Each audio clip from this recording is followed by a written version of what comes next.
Hoje a palavra vem e coloca uma placa: cuidado. Cuidado para que a sua vida não seja guiada por conselhos do ímpio, desde que sua vida seja guiada pelo conselho da palavra. O que haveríamos de falar, irmãos? O que deveríamos buscar do Senhor? Tenha a tua vida em comunhão com Deus. Busque ter a tua vida tendo ela de maneira que ela seja ganha de maneira digna.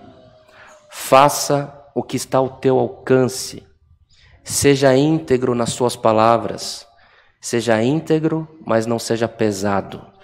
Não julgue. Se alguém cair do teu lado, se um filho seu errar, se algum parente seu cair em erro, em pecado, seja a tua mão para levantar o abatido, não para afundar ele mais ainda.